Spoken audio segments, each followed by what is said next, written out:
நீங்கள் எல்லாருமே ஒரு பெங்குயின் வீடியோவை தொடர்ந்து இப்போ இன்டர்நெட்டில் ட்ரெண்டிங்காக போகிறத பார்த்துருப்பீங்க. அது என்னென்னா, ஒரு ஜெர்மன் ஃபில்ம் மேக்கர் அவர் வந்து ஒரு டாக்குமெண்ட்ரி ஃபிலிம் எடுத்திருப்பார். Encounters into the end of the world அப்படின்ட்டு ஒரு டாக்குமெண்ட்ரி ஃபிலிம் அது. அந்த ஃபிலிமில் என்ன பண்ணியிருப்பாங்கன்னா, ஒரு பெங்குயின் கூட்டத்தை வந்து ஃபாலோ பண்ணியிருப்பாங்க.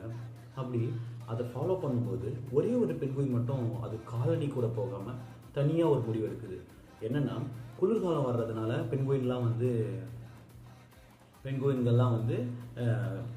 கடற்கரையை நோக்கி போயிருக்குங்க.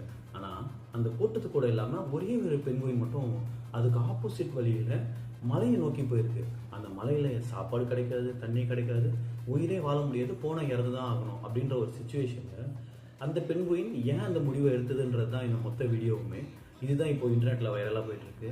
நிறைய பேர் வந்து இதை எப்படி புரிஞ்சுக்கிறாங்கன்னா, வந்து இந்த சொசைட்டியே ஒரு பக்கம் போனாலும் நம்ம அதுக்கு ஆப்போசிட்னு சொல்கிறத விட நமக்கு விருப்பமான ஒரு வழியை நோக்கி நம்ம போகணும் அப்படின்னு நிறைய பேர் பேசிகிட்டு இருக்காங்க. அது மட்டும் இல்லாமல் சில பேர் வந்து இதை ஃபிலாசபிக்கலாக பேசுகிறாங்க. அந்த பெண்குயின் வந்து நிகிலிசம் பேசுது, இந்த வாழ்கிறதுக்கே அர்த்தம் இல்லை, அதனால் வந்து நம்ம எப்படி வேணாலும் வாழ்ந்துட்டு போகலாம், இறக்கலாம், இல்லை எதுவுமே இல்லை அப்படின்னு சொல்லிட்டு போகுது அப்படின்லாம் பேசுகிறாங்க. சில பேர் வந்து அது ஒரு கோலை நோக்கி போகுது அப்படின்னு சொல்லிட்டு நிறைய விஷயங்கள் பேசிகிட்டு இருக்காங்க. ஆனால் இந்த ஃபிலிம் மேக்கர் இருக்கார் இல்லையா, அவர் பேர் வந்து வார்னர் ஜார்டன் நினைக்கிறேன். அவர் என்ன பண்ணியிருப்பாருன்னா, சயின்டிஸ்ட் கிட்ட கேட்டிருப்பாரு.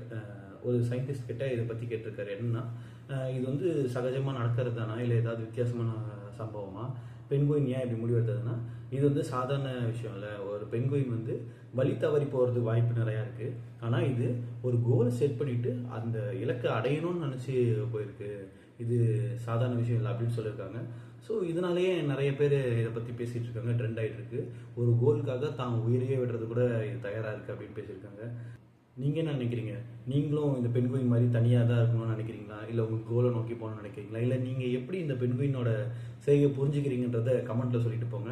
நான் இதை எதுவும் எடிட் பண்ண போகிறதில்ல, சிம்பிளாக அப்படியே பேசி போடுறேன். உங்களுக்கு தோன்றதை கமெண்ட்டில் சொல்லிட்டு போங்க.